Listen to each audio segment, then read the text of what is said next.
1장 10절에서 12절 천천히 한 목소리로 봉독해 올립니다. 이 구원에 대하여는 너에게 임할 은혜를 예언하던 선지자들이 연구하고 부지런히 살펴서 자기 속에 계신 그리스도의 영이 그 받으실 고난과 후에 얻으실 영광을 미리 증거하여 어느 시 어느 한 때를 지시하는지 상고하니라. 이 섬긴 바가 자기를 위한 것이 아니요 너희를 위한 것임이 계시로 알게 되었으니 이것은 하늘로부터 보내신 성령을 힘입어 복음을 전하는 자들로 이제 너에게 고한 것이요 천사들도 살펴보기를 원하는 것이니라. 아멘. 자리에 오늘 베드로전서 이 말씀 보시면은 쓴 이유가 있습니다. 베드로 전서를 보면 사도 베드로가 흩어진 나그네에게 이렇게 보내는 편지라고 베드로전서 1장 1절에 이렇게 기록되어 있습니다. 그러니까 흩어진 나그네는 바로 저희들 같은 자들을 얘기합니다. 믿음 있는데 온 지역으로 흩어진 그러한 자들을 얘기하고 있습니다. 근데 이 본절을 보시면은 이 말씀들을 쭉 읽어보시면은 사도 베드로가 다 갖고 있는 주제가 있습니다. 하나님께서 미리 하셨다는 겁니다. 택하셨다는 겁니다. 하나님의 그 주권을 인정하시면서 이제 그 복음의 메시지를 전합니다. 예수 그리스도의 죽은 자 가운데서 부활하심으로 말미암아 우리를 거듭나게 하사 산 소망 있게 하셨다는 것이 바로 1장 3절에 기록되어 있습니다. 그리고 오늘 본문 말씀 바로 그 전 구절이 예수를 너희가 보지 못하였으나 사랑하는도다. 믿음의 결국 곧 영혼의 구원이로다. 이렇게 말씀하십니다. 근데 이렇게 계속해서 디벨롭하는 이유는 그 흩어진 나그네에게 어려움이 생겼다는 겁니다. 오늘 1장의 6절과 7절을 보면 여러 가지 시험을 인하여 잠깐 근심하도다 하고 이렇게 얘기합니다. 그 흩어진 믿음의 사람들에게 이 근심이 있었다는 겁니다. 이유는 여러 가지 트라이얼, 시험이 있었다는 겁니다. 그래서 너희 믿음의 시련하고 7절에 기록되어 있습니다. 그러니까 사도 베드로가 이 편지를 쓴 이유는 믿는 자가 온 곳에 다 퍼져 있는데 그들에게 어려움이 닥쳤다는 겁니다. 힘든 일이 생겼다는 겁니다. 그 믿음의 시련이 있는데 그거는 잠깐이라는 거. 오히려 이제 기뻐할 수 있도다 하고 얘기하는데 그 기뻐할 수 있는 근원이 바로 어디냐면 이 구원이라고 얘기합니다. 그게 오늘 본문 말씀 1장 10절에 기록되어 있는 말씀입니다. 이 구원에 대하여는 하고 얘기합니다. 여러분 우리가 신앙생활 하는 동안 예수 그리스도를 믿고 여러분 가장 중요한 메시지가 뭐냐면 사실 이 구원에 관한 메시지입니다. 모든 걸 보면은 전부 다 이 구원에 딱 집중되어 있습니다. 이 구원이라는 뜻 여러분 잘 아시지 않습니까? 어려움이나 위험에 처해 있을 때 구해내는 겁니다. 그런데 저희들이 이 구원에 주님께서 어떠한 마음으로 어떠한 은혜로 하나님께서 지금 이 우리의 구원을 해주셨나? 그거를 우리가 놓치지 말아야 된다는 겁니다. 그래서 성경을 읽어보면 전부 다 여기에 초점이 맞춰져 있습니다. 물론 교회에 와서 위로를 받고 용기를 얻는 것 중요합니다. 사람의 상황에 따라 다 다를 수 있는데 그 근본은 어디서 오냐면 구원의 메시지에 있다는 것을 잊지 말아야 됩니다. 어려움이 있으십니까? 구원의 힘으로 일어나야 됩니다. 낙심이 있으십니까? 구원의 힘으로 일어나야 된다는 것이 바로 하나님께서 저에게 주시는 메시지입니다. 다른 곳에서 어떠한 위안을 얻고 다른 어떤 메시지에서 힘을 얻는 것은 지금 잘못된 길로 가고 있다는 것입니다. 그래서 이 사도 베드로는 이 구원에 대해서 그렇게 열심히 얘기를 하고 있습니다. 그래서 오늘 본 말씀을 보면은 이 구원을 살펴본 자들 하고 얘기합니다. 예수님께서 십자가에 돌아가시고 부활하시고 승천하시고 지금 복음의 메시지가 막 전파되고 있는데 지금 이 복음에 대해서 살펴본 자들이 많다는 겁니다. 첫 번째는 구약에 있던 선지자들이었다고 얘기합니다. 근데 두 번째는 복음을 전하는 자들이라고 얘기를 하고 있습니다. 근데 세 번째는 천사들이 살펴봤다고 얘기합니다. 그러니까 저희들도 이 구원을 그냥 넘어갈 수 없다는 겁니다. 그래서 제가 가로로 이 값진 구원이라고 얘기합니다. 이 굉장히 구원이 값지다는 것을 우리가 잊지 말아야 돼요. 오늘 본문 메시지는 바로 거기에 있습니다. 이 구원이 맨날 듣는 얘기, 아이고 이제는 구원 말고 딴 거 없습니까? 예수님께서 나를 위해서 돌아가셨다는 얘기 말고 딴 거 없습니까? 병 났다는 얘기, 어떻게 대박 터졌다는 얘기 이런 거 없습니까? 그게 아니라는 얘기입니다. 여러분, 교회에서는 하나님의 피를 주시고 예수님께서 피를 주시고 몸된 교회를 사신 것은 이 구원의 메시지가 온전히, 그리고 그것이 모든 것이 되기를 원하신다는 겁니다. 근데 왜 구약에 있던 선지자들이 열심히 살펴봤습니까? 그게 어느 때인가? 왜 메시아를 기다리고 있는데 이 메시아 그리스도는 기름 부은 자를 얘기합니다. 구원할 자를 얘기합니다. 그들이 열심히 살펴봤다는 겁니다. 연구를 많이 부지런히 했다고 기록되어 있습니다. 연구하는 거 굉장히 어렵습니다. 우리 양장로님 앞에 계시지만 정말 학자십니다. 스칼라입니다. 이 미국에서 학계에서 서바이브 하려면 엄청난 아티클을 퍼블릭해야 됩니다. 그 리서치하는 게 쉽지가 않습니다. 그런데 이 방법이 있습니다. 리서치를 하는 데 있어서 방법은 과거에는 어떻게 해왔나 하고 프리비우스 스터디를 많이 봐야 됩니다. 프리비우스 스터디를 쫙 보면은 지금 요것이 모자라구나 하고 그 모자라는 것을 메꿔주는 것이 바로 현재 스칼라들이 할 수 있는 일이라는 겁니다. 그래서 과거를 살펴보는 것이 중요합니다. 이 선지자들이 하나님께서 주신 계시들을 계속해서 공부했다는 겁니다. 연구했는데 그들이 놓친 것이 있다는 겁니다. 그들이 열심히 봤는데 예수 그리스도가 고난의 종으로 오셔서 십자가에 돌아가신다는 것은 볼 수가 없었다는 겁니다. 근데 몇몇 사람들은 볼 수 있었다는 겁니다.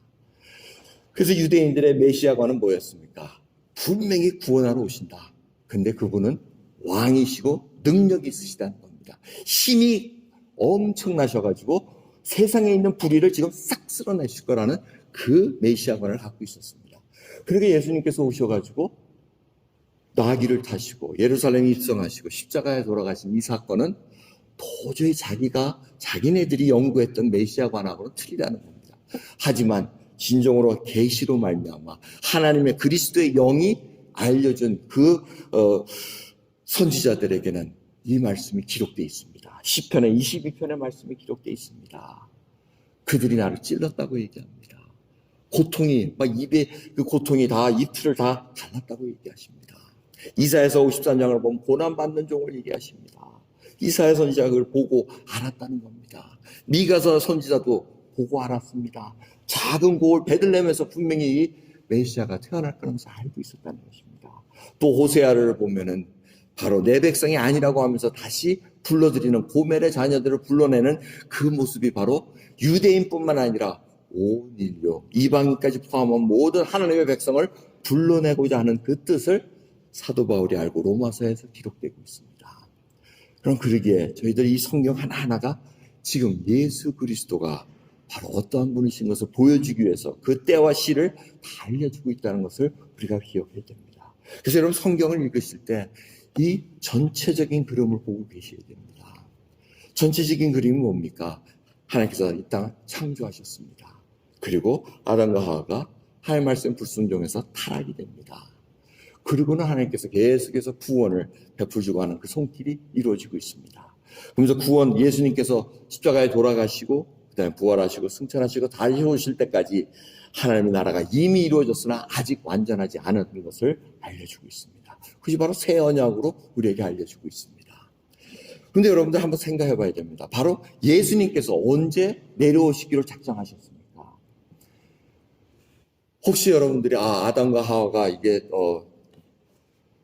타락했으니까 순종 안 했으니까 큰일 났다. 그리고 노아 방주도 보니까 큰일 났다. 이거 다 보다가 이스라엘 백성을 통해서 좀 하려고 했더니 안 되는구나 하고 예수님이 그때 가서 결정해서 내려오신 거 아닙니다. 이미 예수님은 창조 때부터, 창조 전부터 이미 알고 계셨습니다. 인간이 이렇게 되리라는 알고 계셨습니다. 그걸 모르셨으면 전지하신 분이 아니죠. 알고 계셨기에 이미 예수 그리스도 성자이신 예수님께서 이 땅에 우리를 위해서 돌아가실 것을 다 알고 계셨습니다. 다 계획을 해놓으셨습니다. 그것이 성경에 쭉 흐르는 흐름입니다. 그래서 아담과 하와가 죽었을 때 주님 하나님께서 어떻게 하십니까? 가죽옷을 입히십니다. 누군가 죽었습니다. 아마 어린 양을 죽여서 그 가죽옷을 입히셨을 겁니다. 이게 다 예표입니다. 아벨의 제사 드렸습니다. 하지만 아벨은 죽습니다. 가인이 시기를 해서 죽입니다. 이 아벨의 이 바친 그 가죽도 바로 피도 바로 예수 그리스도를 예표하는 것입니다. 노아의 방주도 예수 그리스도의 구원을 예표하고 있습니다. 아브라함이 이삭을 바쳤을 때 이삭을 죽이지 않고 양을 잡아서 바칩니다. 바로 모리아산의 그 사건이 바로 예수 그리스도께서 우리를 위해서 돌아가실 것을 예표로 보여주고 있다는 것입니다. 그래서 성경은 계속해서 저희들에게 그것을 보여주고 있다는 것입니다. 베드로가 그것을 깨닫고 지금 어려움을 겪고 시련을 겪는 자들에게 지금 구원의 그 메시지를 다시 확인시켜주고 있다는 것입니다. 여러분 속에 지금 굉장히 살아가는 데 있어서 이것이 잔소리로 들릴 때가 있습니다. 똑같은 얘기입니까? 우리 지금 제일 급한 사람은 우리 윤교가 제일 급해요. 사실은 윤교가 여기 계신 분들 중에 제일 지금 힘이 들고 급합니다. 왜? 대학교 준비해야 돼. 대학교 어플라이를 해야 되는데 에세이를 써야 됩니다. 그러니까 오늘 지금 귀를 쫑긋하게 듣고 있을 거예요. 지금 사랑니도 4개를 뽑았어요. 지난주에. 얼마나 고통스럽겠어요. 4개 뽑고 지금 고생하고, 윤서는 저렇게 모자 쓴 이유는 임플란트를 했어요. 좀 어린 나이에 저렇게 임플란트를 해가지고 자기 얼굴 보여주기가 좀 괴로운 거예요. 지금 이게 퉁퉁 부어 있습니다. 그러니까 지금 괴로운 애들이에요. 지금 제가 얼마나 괴로운지 몰라요. 근데 윤교가 지금 이렇게 쫑긋하는데 윤교의 메시지는 뭐냐? 구원의 쓰라는 얘기입니다. 지금 그거 말고 딴 거 없어요. 좀 번떡번떡 하는 거 없어요. 번떡번떡 하는 거는 구원에 완전히 쓰면, 예수 그리스도의 복음의 메시지가 온전하게 쓰면은 그때 번떡번떡 온다는 거예요. 근데 그거 없이 번떡번떡 뭐 번개치고 와가지고 뭐 멋있는 아이디어가 나와서 뭐 이게 안 된다는 얘기입니다. 오늘의 메시지, 그게 바로 하나님께서 저희들에게 주시는 메시지입니다. 이건 잘 생각해 보십시오. 구역을 읽어보면은 이사야가 53장 3절부터 6절 보면은 예수님이 어떤 일을 당하시나 알려주고 있습니다. 멸시를 받고 강고를 많이 겪었다는 겁니다. 그리고 질고를 아는 자라. 예수님께서 우리 모르는 거, 아픈 거, 힘든 거, 모르는 거 없으십니다. 다 겪으셨습니다. 그리고는 그가 멸시를 당해서 아무도 그를 귀히 여기지 않았다고 이사야에서 말씀하고 계십니다. 실로 우리의 질고를 지고 우리의 슬픔을 당하였었거늘 우리는 생각하기를 그는 징벌을 받아서 하나님에게 맞으며 고난을 당한다 하였노라 얘기합니다. 그의 찔림은 우리의 허물을 위하며 그의 상함은 우리의 죄악을 위함이라 얘기합니다. 여러분, 십자가에서 돌아가신다는 것은 유대인들이 생각할 때는 저거는 하나님이 그 자리에 갈 수 없다는 거예요. 왜? 나무에 매달린 자들마다 하나님의 저주받은 자라고 얘기합니다.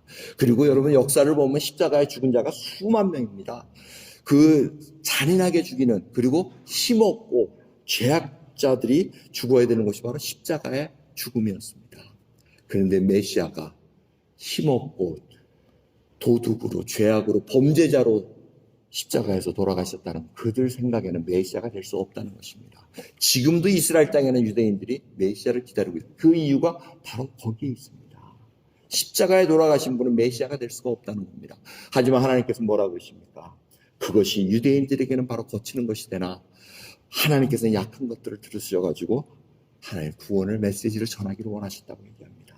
여러분, 십자가를 전할 때마다 예수 그리스도가 바로 십자가에서 우리 죄를 대속하시고 우리를 위해 살아나셨다는 그것을 다시 한번 메시지를 전할 때마다 우리는 비난을 받습니다. 놀림을 당합니다. 그럴 수가 있느냐? 바로 그것이 하나님께서 계획한 계획이라는 것입니다. 그래서 십자가를 전할 때마다 이것은 우리에게 창피함을 당할 수밖에 없다는 것입니다. 그게 말이 되냐? 헬라인들은 더 고귀한 것을 원합니다. 지식을 더 구하기를 원하는데 십자가의 도를 전할 때마다 그들은 거절해버립니다. 그런데 하나님께서 택하신 자들은 그것을 듣고 프리젠트 될 때마다 믿음을 가지고 하나님 앞에 반응을 보인다는 것입니다.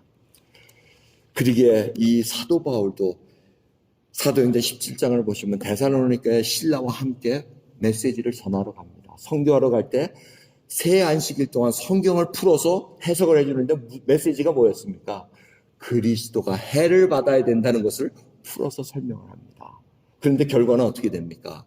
몇몇 사람만 믿었다고 얘기합니다. 다른 사람들은 사도 바울을 쫓아내려고, 죽이려고 그렇게 쫓아다닙니다. 그럼 그게 마찬가지입니다. 지금도 마찬가지입니다. 예수 그리스도의 십자가의 도를 저희가 전할 때마다 그 십자가가 바로 우리의 구원자십니다. 이렇게 전할 때마다 우리는 핍박을 당할 수밖에 없습니다. 미움을 당할 수밖에 없습니다. 그래서 전체적인 그림을 계속해서 우리는 알고 있어야 된다는 것입니다. 그리스도 예수는 바로 이스라엘이 행하지 못했던 것, 이루지 못한 것들을 예수님께서 행하십니다. 예수님께서 애굽에 내려가십니다. 그 죽음을 피해서 애굽으로 갔다가 나오십니다. 이스라엘 백성들이 애굽에서 나왔듯이 하나님께서도 그 아들 예수를 불러내십니다. 그리고 광야에서 40일간 시험을 받으십니다. 이스라엘 백성들은 40년간 시험을 받았으나 그들이 통과하지 못합니다. 하지만 주님께서는 이 광야의 시험을 통과하십니다. 그리고 100% 순종하심으로 말미암아 십자가에서 그 구원의 놀라운 사건을 일으킵니다. 부활하시고 놀라운 일을 우리가 목도합니다. 근데 오늘 본문 말씀 중에 하나 살펴볼 수 있는 것은 천사들도 살펴보기를 원했다고 기록하고 있습니다. 근데 여기서 살펴보기를 원한다는 이 단어는 이 베드로가 행했던 그 모습이 요한복음 20장 5절에 기록되어 있습니다. 그 살펴보기 원한다는 것은 구부려 보았으나 이제 그 단어입니다. 그러니까 예수님께서 부활하셨다는 소식을 듣고 요한하고 베드로가 막 달려갑니다.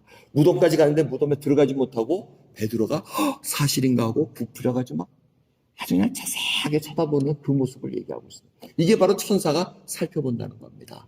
요한복음 20장 11절도 바로 그 말씀입니다. 막달라 마리아가 예수님이 어디 가시나 하고 살펴보는데 부부려 들여다보니라는 단어, 그게 바로 천사들도 살펴보기를 원했다는 겁니다. 이 얘기는 뭐냐면은 여러분, 천사들도 하나님께서 이 십자가 사건을 통해서 죄인들, 인간들을 구원한다는 걸 전혀 모르고 있었다는 겁니다. 메시지로 계속 전했지만은 도대체 하나님께서 뭘 원하시길래 나로 하여금 성령으로 잉태했다고 가브리엘을 보내고 뭐 이랬을까 모르고 있었다는 겁니다.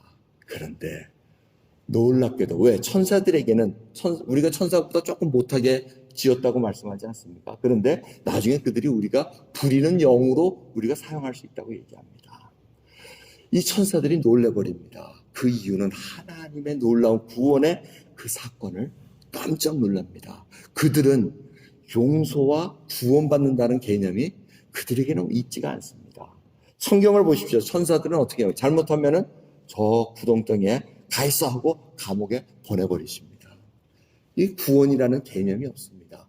그런데 인간들 분명히 하나님의 말씀에 불순종하고 그렇게 말 안 듣고 엄청난 어려움을 주는 그런 자들에게 지금 구원의 손길을 행했다는 것입니다. 그것도 하나님 아들이신 예수 그리스도를 통해서 십자가의 그 고난을 통해서 그 일을 이루셨다는 것이 천사들이 놀랍게 살펴봤다는 겁니다. 자세하게 살펴봤더니 이러한 일이 있었구나. 구원의 놀라운 사건을 살펴봤다는 것입니다.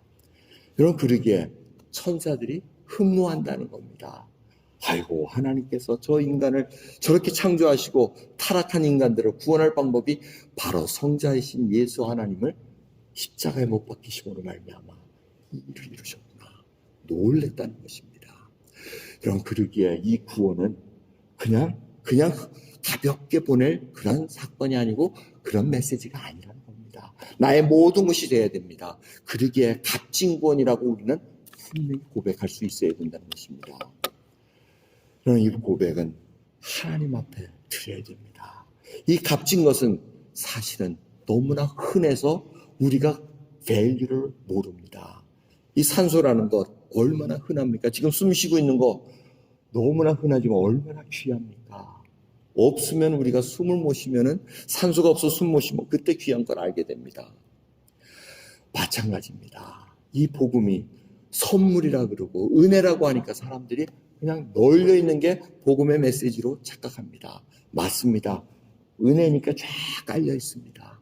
온 천지에 충만하지만 진정으로 구원을 얻을 자에게는 그 한 분, 한 생명, 한 생명, 여러분이 예수 그리스도를 그 십자가의 사건을 듣고 바라보니 믿음을 가지고 하나님 앞에 고백했을 때 그것이 얼마나 귀한 건지 깨닫게 된다는 겁니다. 그래서 사도 베드로가 그것을 알고 오늘 본 말씀 12절에 그렇게 얘기합니다. 이 섬긴 바가 자기를 위한 것이 아니요 너희를 위한 것임이 계시로 알게 되었으니 이것은 하늘로부터 보내신 성령을 힘입어 복음을 전하는 자들로 이제 너희에게 거한 것이요 하고 얘기합니다. 이 복음을 전하는 자들은 바로 이것을 깨달았기에 이 값진 구원을 알기에 그 구원의 소식을 전한다는 것입니다. 그것이 우리에게도 들려졌다는 것입니다. 그럼 그러기에 복음을 들고 자기 혼자 그냥 좋다 하고 이렇게 있을 수가 없다는 겁니다. 주님께서 이 구원이 얼마나 귀한지 어떻게 비유로 하십니까? 땅을 가다가 보화를 찾고는 자기의 전 소유를 팔아가지고 그 땅을 소유했다고 얘기합니다. 그만큼 자기 것을 다 드린 후에 구할 수 있는 것이 놀라운 값진 구원이라는 것입니다. 근데 그것을 갖고만 있으면 안 된다는 겁니다. 이제는 복음의 빚진 자가 돼서 그걸 전해야 된다고 말씀하고 있습니다. 베드로도 12 사도들도 다 하나님께 그 복음을 듣고 구원의 소식을 들은 다음에는 빚진 자로서 전하기를 시작했습니다. 75년 전에 저희들이 광복의 소식을 들었습니다. 그걸 듣고 온 이웃에게 안전한 사람이 어디 있겠습니까? 분명히 낮잠 자고 있는 사람들 막 두들겨가지고 야 해방됐어 하고 얼마나 소식을 전하고 다녔겠습니까? 목이 터지라고 전하고 다녔을 겁니다. 근데 이 해방, 일제에서 해방된 것보다 더 기쁜 소식이 나의 저주에서 나의 그 죄의 그 지옥으로 떨어질 수밖에 없는 그 상황 속에서 나를 살려주시다는 그 놀라운 소식을 왜 안전하겠습니까? 그래도 감동이 없으신가 봐요. 마스크를 쓰고 있어가지고 이게 감동이 오는 건지 주옥을 계신지 모르지만 아무튼 이거는 옆 사람 주무시는 분을 깨워서라도 윤규야 언니 깨워서라도 이 구원의 소식을 전해야 된다는 것입니다. 왜? 이거를 통해서 지금 하나님의 놀라운 은혜를 우리가 맛볼 수 있고 참된 평안을 누릴 수 있기 때문에 그렇다는 것입니다. 여러분 진정으로 구원을 얻은 이 놀라운 오늘 이 성찬을 갖습니다. 이 성찬식을 갖는 이유는 바로 이것을 다시 한번 리마인드 시키기 위함입니다.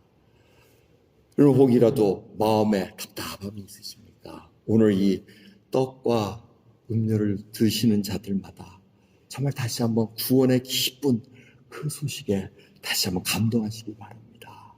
주님께 모든 것을 맡긴 이제는 주님 앞에 내가 하나님 앞에 드리기를 원한다는 그 사건을 생각하시면서 정말 주님 앞에 이 구원의 기쁜 소식을 내가 어떻게 나눌 수 있는가 고민하는 저와 여러분 되기를 간절히 예수 그리스도의 이름으로 축원합니다. 기도하겠습니다.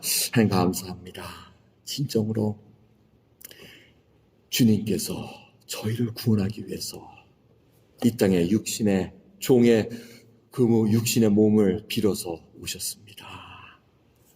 십자가에 저를 위해서 계속 제물이 되시고 화목 제물이 되셔서 하나님과 화목케 하는 그 일을 감당하신 것 감사합니다. 저희들이 이 구원, 이 놀라운 구원, 이 값진 구원을 어찌 등한히 여길 수가 있겠습니까? 주님, 다시 한번 저희들을 일깨워 주시고 눈을 밝혀주시사 하나님의 살아계신과 구원의 놀라운 그 값진 것을 아버지 저희들이 깨달을 수 있도록 은혜 베풀어 주시옵소서. 감사드리며 우리 주 예수 그리스도의 이름으로 기도드리옵나이다. 아멘.